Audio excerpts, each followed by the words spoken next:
In 1820, war over the labor issue was averted by the Missouri Compromise. Under its terms, Missouri was allowed to enter the Union as a slave state, and Maine was admitted as a free state.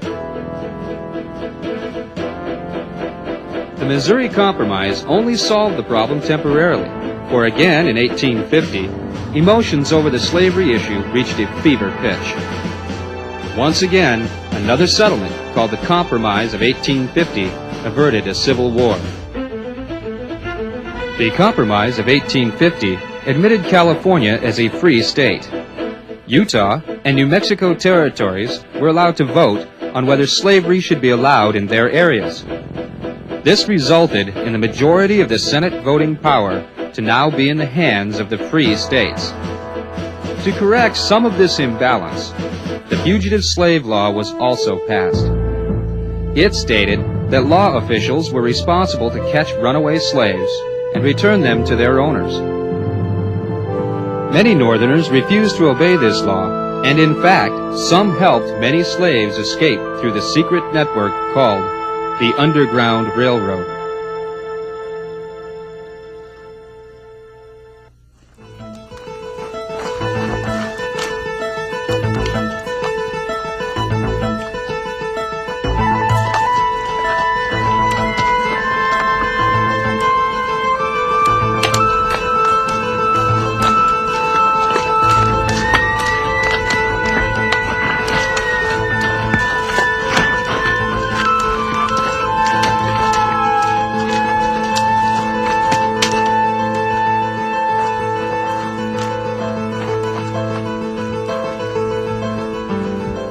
You should have been here days ago.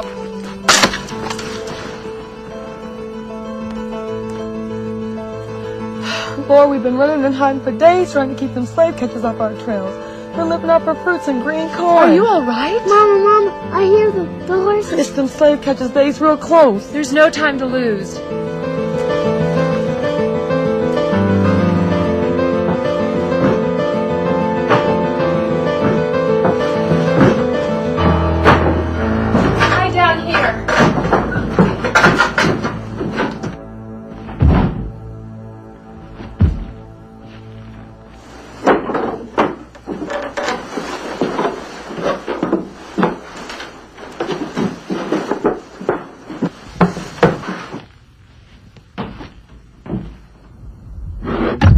Afternoon, Miss Rebecca.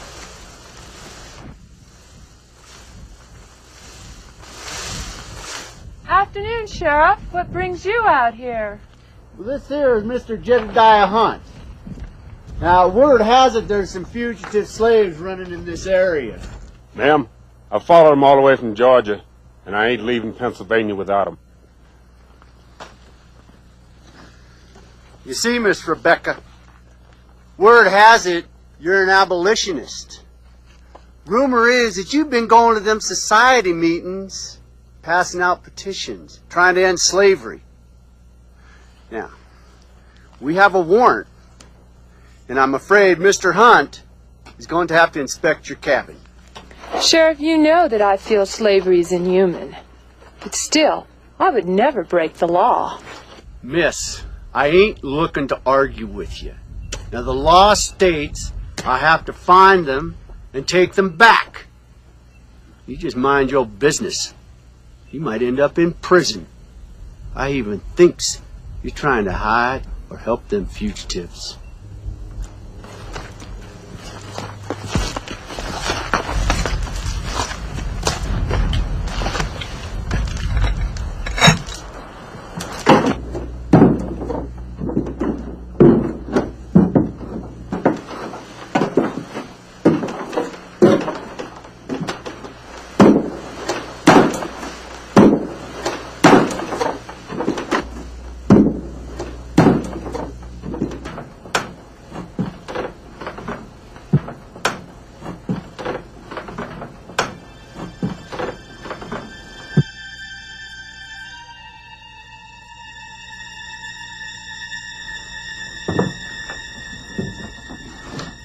Knowed a man from Georgia one time, had a book just like this.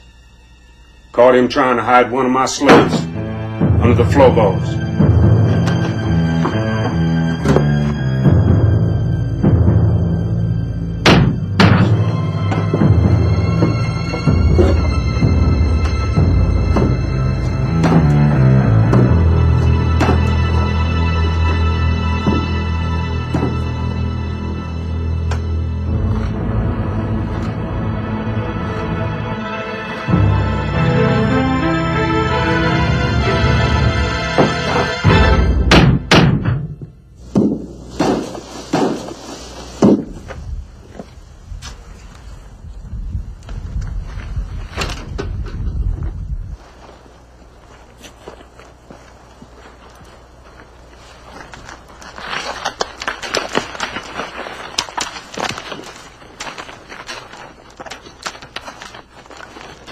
Sorry to have bothered you, Miss Rebecca.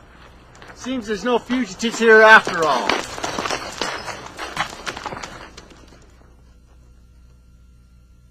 Melinda Jackson, right? Yes, ma'am, and it's here CC. Where did you come from? Georgia, ma'am.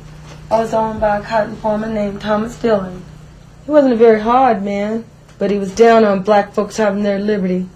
I've been in bondage about 35 years. You'll be in Canada soon and free. Free. That's all I was dreaming of. And I want my other children back that they sold to some gentleman they say from Mississippi. I want my husband back.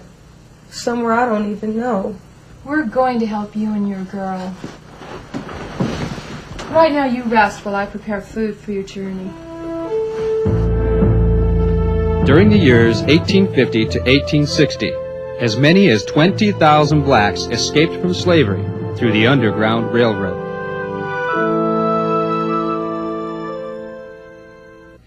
Emotions on both sides of the slavery issue once again rose in 1854 when a bill called the Kansas-Nebraska Act passed Congress. This bill repealed the Missouri Compromise and allowed residents of Kansas and Nebraska to decide for themselves whether or not slavery would be allowed in their states. The result of this unfortunate law was that settlers who strongly favored slavery and settlers who hated slavery both immigrated to Kansas. When these groups came into contact with each other, much fighting and killing resulted. Kansas was often referred to as Bleeding Kansas.